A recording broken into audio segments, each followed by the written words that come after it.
convención en simple.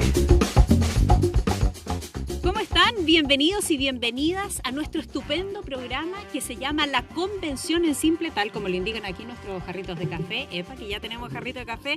Oye, Alejandro, y tenemos súper buenos comentarios, estamos contentos. Parece que sirve además nuestro espacio. Sí, estamos muy contentos, hemos recibido buenos comentarios. Sí. También están llegando hartas preguntas, así que esperamos ir abordándolas aquí en los distintos programas. Claro que sí, les volvemos a explicar a todos ustedes que vamos haciendo nuestros capítulos a medida que va avanzando el trabajo de la convención. Por lo tanto, estamos totalmente a tiempo con los contenidos. Si es primera vez que lo ven, este es un espacio de conversación, de análisis para seguir el trabajo de la convención, para entender qué es lo que ocurre, para entender qué es lo que se está definiendo y cómo eso afecta nuestra vida. Y nuevamente aquí, por supuesto, Alejandro Fernández, quien es abogado y director de la Fundación Pacto Social. ¿De qué vamos a hablar hoy?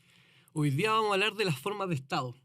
¿Te acuerdas que la vez pasada vimos los sistemas de justicia? Sí. Ahora estamos ordenaditos, entonces la siguiente comisión que aprobó estas normas fue forma de Estado, que tiene que ver principalmente cómo se estructura el poder y cómo se distribuye a nivel territorial ese poder. Ya, pero ahí yo estaba confundida. Esto es algo distinto a lo que ve la Comisión de Sistema Político. Eso es algo diferente. Esto lo ve la Comisión de Estado. Exactamente. Ahora, es importante decir sobre que igual se van topando las cosas, Ya. pero efectivamente el de sistema político ve lo que tiene que ver con el tipo de gobierno, ¿cierto? Por ejemplo, sistema presidencial, la bicameralidad, que haya un Senado, Cámara de Diputados o solamente Cámara de Diputados, todas esas cosas tienen que ver con sistema político.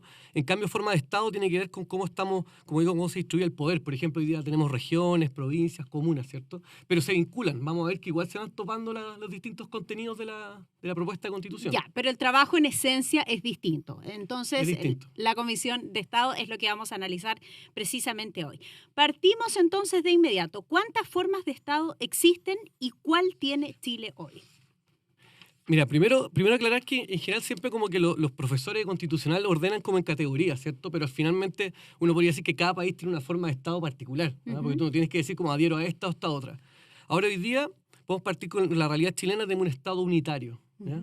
¿Qué significa eso? Que si bien estamos divididos en regiones, hay un poder centralizado, ¿cierto? Tú tienes solamente un presidente, ¿cierto? Tienes solamente un Congreso Nacional y el Senado, tienes un solo sistema de justicia en todo el país, ¿no? Esa es la realidad nuestra, pero como veremos en los otros casos, la verdad que se van distribuyendo muchas atribuciones a las regiones. Ok, pero deja hacerte un punto.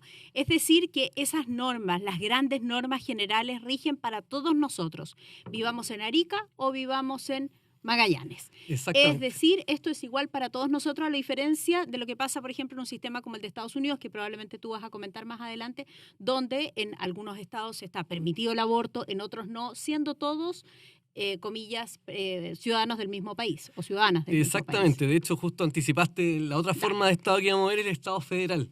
Como tú dices, el caso más típico, el caso de Estados Unidos, donde a diferencia del caso chileno, si bien tú tienes también un presidente, ¿cierto? Tienes también un Congreso Nacional y un sistema de justicia donde está la Corte Suprema arriba, además, en cada estado, son 50 estados, tienes también como estas mismas estructuras. Tienes también un gobernador regional, o sea, un gobernador estatal, ¿cierto? Tienes además congresos, también tienes como cámaras de diputados en los distintos estados, tienes incluso también tribunales de justicia y ministerio público distintos. Entonces, cada estado va adoptando distintas formas. Ok, así atomizas el poder, es lo que entiendo, ¿no? Sí, a ver, O tienes varias formas de administrar el poder. tiene distintas o al formas. menos dos. Sí, vamos a ver, claro, hay ciertas ventajas y desventajas. Acá como te digo, uno no podría ser totalmente absoluto cuál es el mejor modelo. Ahora sí, Chile tradicionalmente ha sido un Estado unitario. O sea, hemos estado acostumbrados a tener solamente el poder bastante centralizado, lo cual, como digo, también tiene sus problemas. Así, por eso es interesante esta discusión. Y el tercer modelo es el Estado regional, que es el caso típico de España, pero bueno, y aquí lo vamos a ver específicamente cómo se está configurando en el caso de la propuesta de nueva Constitución. Ya, pero a grandes líneas, descríbemelo. Tiene que ver, principalmente lo que se declara hoy día en el borrador de nueva Constitución es que tenemos estados regionales que son autónomos, pero a la vez estos tienen comunas autónomas y autonomías territoriales indígenas. Mucha autonomía que se va cruzando una con otra. Más atomizado aún. Ya. Sí. ¿Qué propone entonces esta Convención Constitucional en materia de formas de Estado? Exacto, como decía, el Estado regional y cada uno de estos órganos que te mencionaba, la región autónoma dice autonomía financiera, administrativa y política. Las comunas autónomas también lo mismo, autonomía financiera, política y administrativa, y las autonomías territoriales indígenas también tienen esa autonomía. Por lo tanto, como digo, es difícil, no hay claridad cómo se van a mezclar unas competencias con las otras. Ahí la verdad que no hay mucha claridad.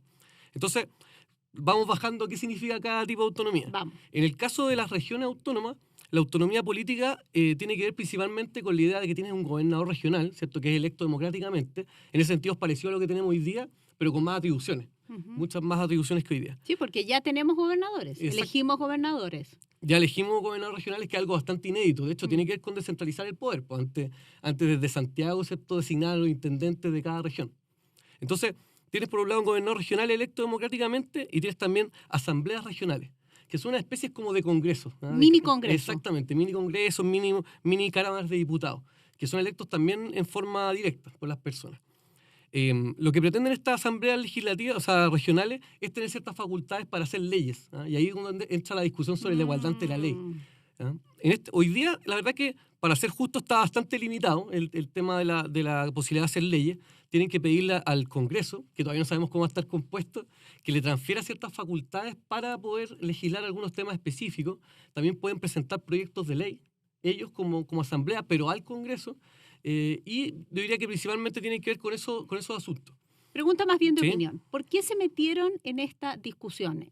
Básicamente por querer darle más poder a las regiones para que las regiones tengan mayor participación, para que puedan determinar problemas que les son propios, porque de eso efectivamente hemos carecido bastante, ¿no? Los gobiernos han sido muy centralistas, de derecha y de izquierda. Desde el retorno a la democracia, diría yo, efectivamente todo ha estado concentrado en Santiago. Si es que antes lo estaba, se acentuó eso, en vez de repararse, comillas, ¿no?, ese daño, esa preocupación. Las únicas elecciones que tuvimos fueron de gobernadores hace muy poco, sustituyendo, como tú ya decías, este poder que llegaba desde la región metropolitana en voz, ¿no?, o en cargo del intendente. ¿Hay allí un legítimo deseo de descentralizar el poder? Sí, yo te diría, Sole, en eso hay bastante consenso. Efectivamente, yo diría que uno de los principales problemas que tenemos es la centralización. Bueno, por un lado la población, ¿cierto? Tenemos gran parte de la población nacional en la región metropolitana. Pero además lo que pasa es que el Estado está muy lejos, ¿cierto?, de las realidades. O sea, no puede ser que, por ejemplo, una política de educación la decidan acá en el ministerio, ¿cierto?, en el centro, y eso se aplique en forma muy similar, ¿cierto?, en Punta Arenas y en Arica. Eso es un problema, evidentemente, porque no se hace cargo de las necesidades, de las complejidades del territorio, ¿cierto? Algo que quedó demostrado, paréntesis, no sé si vas a compartir conmigo, en la pandemia. Es decir, la situación de cada una de las regiones era distinta. Sí, pero lo comparto parcialmente, porque yo creo que ese es un ejemplo en que igual el hecho de que haya habido un poder como centralizado igual tiene una capacidad de reacción más fuerte. Ya. Piensa que, por ejemplo, cuando se copaban algunos, no sé, los hospitales, ¿cierto?, en Santiago, podían mover pacientes a cualquier región. O sea, en ese caso yo diría que justamente la posibilidad, por ejemplo, de disponer camas en el sector público y privado en todo Chile, la verdad que yo diría que permitió mayor capacidad de gestión. Es el peor ejemplo, entonces. Ponme tú el mejor ejemplo. Por ejemplo, como decía, un caso de una política de educación. Tú tienes un currículum nacional, ¿cierto? Pero evidentemente no es lo mismo los niños que están acá en Santiago que los niños en Arica, ¿cierto? Tienen otra identidad, otras necesidades, ¿cierto? Y lo mismo en el sur, ¿cierto? No es lo mismo el caso de Magallanes. Entonces, obviamente que las políticas educacionales, por ejemplo, es razonable que tú las hagas más pertinentes. Lo mismo podemos aplicar a las políticas de vivienda, etcétera. O sea, por eso me parece que es súper legítima la crítica al Estado unitario actual. El problema es que uno... ¿Cómo lo resolvemos? Exactamente, y por hacer cambios a veces como de buena voluntad podemos terminar peor. Entonces eso es importante hacerlo bien. Ok, podemos terminar en un entuerto. Entonces, bajemos aquí, ya he explicado lo que significa este Estado regional. ¿En qué se traduce en concreto esa autonomía tanto política, administrativa y financiera en regiones? Porque estaba pensando, claro, ¿quién administra estos presupuestos o quién le paga a cada uno de los integrantes de estas mini cámaras, por ejemplo? Sí, de hecho, bueno, la autonomía financiera justamente lo que tiene que ver para las regiones es que pueden endeudarse, por ejemplo, claro. Pueden también crear impuestos nuevos y también tienen su propio presupuesto. Y en principio uno dice que bueno, que sean autónomos, ¿cierto?, financieramente, que darles poder, pero tiene ciertas complejidades. Por un lado, y yo diría que el principal es la solidaridad territorial que hoy día tiene el sistema del Estado unitario. O sea, todas las regiones se pagan impuestos y todo se va, ¿cierto?, al Ministerio de Hacienda, y el Ministerio distribuye los recursos de acuerdo a las necesidades, ¿cierto? Donde hay más vulnerabilidad, hay más programas sociales, por lo tanto más plata.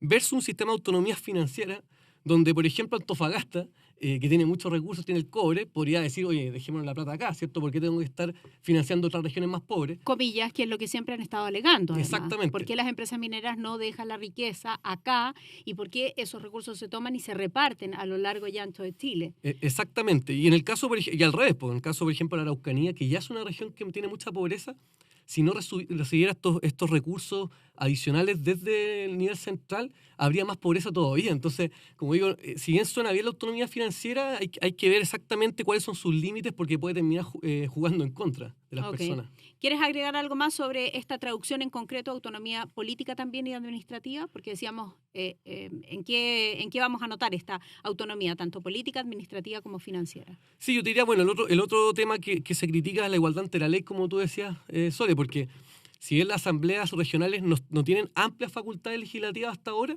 de todas maneras, por ejemplo, para aplicar la ley a un territorio, a una región, ellos pueden hacer las normas específicas, los reglamentos que se llaman. O sea, hoy día cuando se hace una ley en el Congreso, después el gobierno hace un reglamento donde detalla las cosas. Hoy día se está estableciendo que esa ley, que es general, cuando se aplique a una región, se va a hacer con normas específicas de esa asamblea. Entonces, van a haber diferencias, evidentemente, al momento de aplicar la ley. O sea, va a pasar que una persona en un territorio específico, una región, siguiendo con la Araucanía, viaja, digamos, de vacaciones a Antofagasta y podría tener, efectivamente, normas distintas. Y eso es complejo, pero digo, hay que ver cómo abordarlo. No sé si necesariamente es malo, pero hay que ser, como digo, muy delicado en qué materias y de qué forma se hace. No necesariamente es malo, pero es muy distinto a lo que tenemos hoy. Es muy distinto. Ahora, tú me has enseñado también, es radical el cambio, pero tú también me has enseñado que la adecuación de la eventual nueva constitución nos va a tomar años, porque yo no me imagino un cambio como este de la noche a la mañana.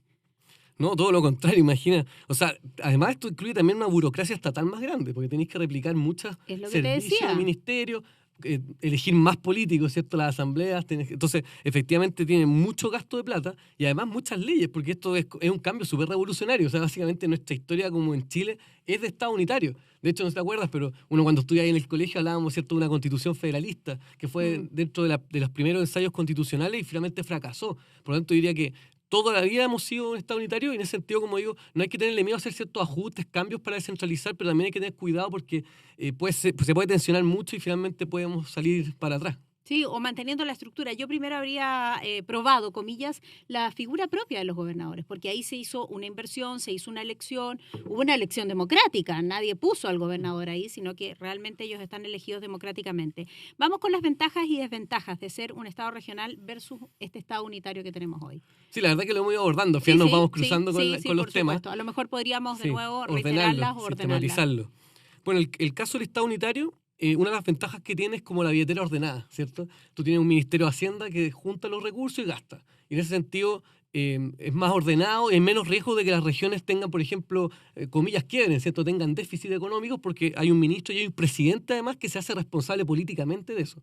Entonces, en ese sentido, creo que es positivo el Estado unitario. También un momento, solo paréntesis. ¿Sí? ¿Podrían efectivamente quebrar las regiones? Claro, si tienen una mala administración, esto es como un negocio. Sí, de hecho ha pasado en algunos casos de estados regionales o federales. Y ahí tiene que aparecer el papá de Estado central, ¿cierto?, a financiar ese déficit. También otras cosas que tiene bueno el Estado unitario, como decía, la solidaridad territorial, ¿cierto? Que las regiones con más recursos apoyan, finalmente, financian regiones con menos recursos. La igualdad ante la ley, ¿cierto?, también. Yo diría que eso, y el tema de la burocracia estatal quizá un poco más chica. Por otro lado, la contracara, ¿cierto?, tiene que ver con los estados regionales, que, como digo, tienen algo positivo en que empoderan a la región y permiten que se tomen decisiones a nivel local. Pero por otro lado tiene el problema que decías tú recién, que los recursos se administran a nivel local y eso tiene ciertos riesgos, porque además está la tentación, digamos, de gastar recursos para mostrar gestión, pero eventualmente puede generar más gasto que ingresos, ¿cierto? Y ese es un problema. Y además genera más burocracia, más político, es una estructura muy pesada y que además hay un tema, hoy día hay 16 regiones y de hecho quieren crear 2 más y se ha discutido. Entonces lo que al final son pequeñas regiones. Tendría más sentido crear un sistema de regiones autónomas, de Estado regional, si tuviéramos macro regiones, porque al final se dividen las regiones, el resto de las regiones se dividen y la metropolitana no se mantiene grande, entonces claro, cada vez es más gigante frente a estas pequeñas regiones. Y entiendo entonces que podríamos dividirlo tal vez de manera más ordenada como zona norte, centro y zona sur de Chile, donde puedes de alguna manera conjugar tanto los intereses como las costumbres. O sea, efectivamente somos distintos en el centro del norte versus el sur distinto también del norte versus el centro. Exactamente, esos son modelos que a mí me parecen por lo menos que tendrían más sentido, porque si no tú tienes una región muy chica que la llenas de instituciones, finalmente vas a tener prácticamente la mitad de la gente va a ser funcionario público, ¿cierto? Exacto, O autoridad política. sí. Entonces, la verdad que no se justifica ese nivel de carga, porque además uno de los problemas que siempre hemos visto a nivel de los estados y del gobierno es que muchos de los recursos que tiene el gobierno para las políticas públicas finalmente no llegan a las personas. O sea, de 10 pesos se terminan gastando 8 pesos en la burocracia y 2 pesos llega a la gente. Entonces, si además le agregas toda esta burocracia regional, menos todavía van a llegar los recursos a las personas. Entonces, claro, hay que ver bien si tiene sentido, como digo, esta estructura tan pesada para regiones tan chicas. Mira, en ningún caso, y esta es una opinión periodística y personal mía, por supuesto, en ningún caso es oponerse por oponerse, pero uno observa casos como el de Karen Rojo, tan publicitada ahora, ¿no? Exalcaldesa de Antofagasta, independiente de lo que los tribunales tengan que juzgar ahí, como ya lo hicieron, y en definitiva han dicho que hubo robo de recursos, independiente de que ella se haya fugado en estos momentos a Europa o haya salido, porque no tenía una orden de captura, o sea, una orden de no salida en su contra. Independiente de eso, tú ves que es difícil, es muy difícil que efectivamente estos recursos que debiesen estar destinados a las personas finalmente lleguen. Tú nos entregabas la proporción a propósito de la burocracia, donde el recurso puede estar bien utilizado. ¿Y qué pasa también cuando el recurso está mal utilizado? Porque más personas participando hay mayores posibilidades matemáticas, de que efectivamente esos recursos no lleguen donde deben estar. Exactamente. Sí. De hecho, en términos teóricos está bien que uno dé más recursos, más capacidad a las comunas, ¿cierto? Porque las comunas, los municipios son los que están más cerca de las personas. Y parece súper bien. Pero si esto no ha acompañado de más fiscalización, de mejores capacidades, recursos humanos, etcétera, la verdad que no tiene mucho sentido. Por eso hay que tener mucho cuidado, como dices tú. O sea, si vamos a empoderar a nivel comunal y regional, tenemos que acompañarlo de mayor control de los recursos, mejores, como digo, capacidades de recursos humanos, etcétera. Claro, porque siempre nos preguntamos en la prensa quién fiscaliza. Bueno, también hay una capacidad absolutamente limitada de fiscalización. Vamos a otra pregunta. ¿Qué significa un Estado plurinacional e intercultural?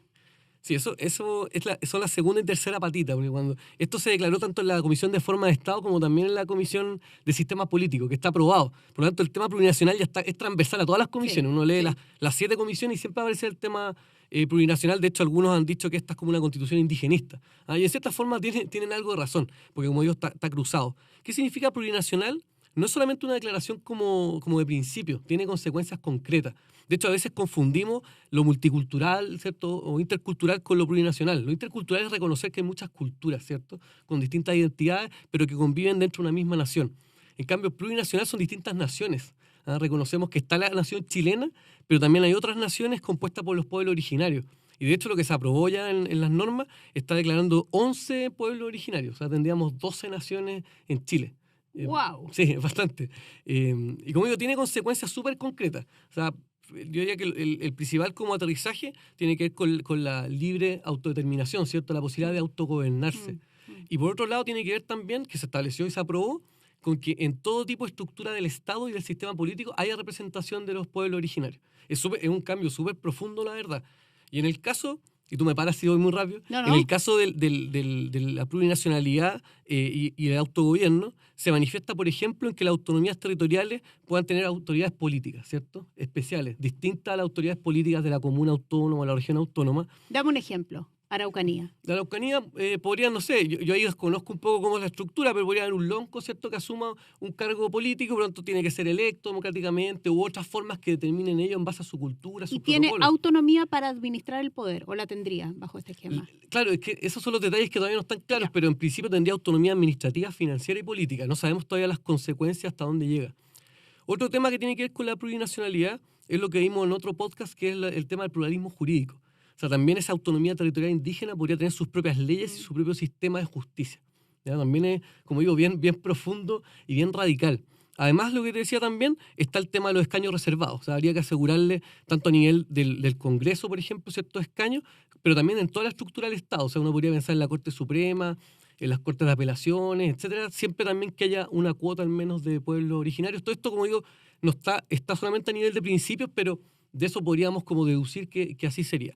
Y lo otro que a mí me parece ya muy profundo y que va más lejos que la mayoría de las constituciones en otros países, incluso en Latinoamérica, que han incorporado este tipo de normas, es que establece que toda materia o asunto que afecte a los pueblos originarios, que afecte los derechos que están reconocidos en la Constitución de los pueblos originarios, requiere una consulta previa, pero además el consentimiento. Eso va súper lejos. ¿El consentimiento de quién? De esos pueblos originarios. ¿Pero qué? ¿Se hace una votación? Exactamente. Lo cual, como digo, es súper radical, porque una cosa es consultar, que se hace hoy día, ¿cierto? Se les pregunta a las personas, pero la autoridad finalmente toma la decisión. Acá para que cierta política pública, por ejemplo, pensemos en educación, para seguir con el ejemplo, se toma una decisión en el Ministerio de Educación que se aplica a todos los colegios, pero resulta que en el caso de los pueblos originarios, esa autonomía territorial tendrían que hacer antes una especie de plebiscito para ver si quieren o no que se les aplique esa política pública que afecta de alguna forma a sus derechos, ¿cierto? La libertad de enseñanza, etc. Entonces, es casi tratarlos como otro país. O sea, de hecho, la figura, yo digo, parece casi como un tratado internacional. O sea, es como si nosotros quisiéramos aplicar materias en Argentina, tendríamos que llegar a un acuerdo.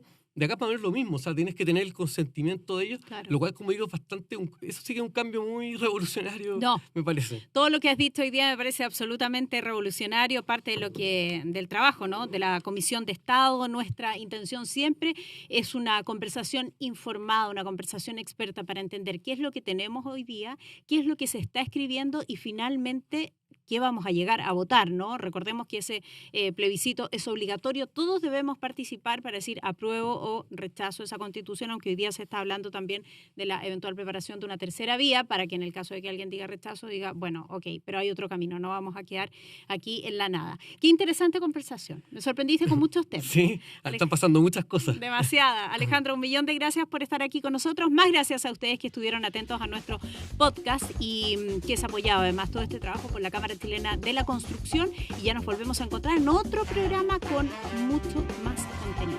Que estén muy bien.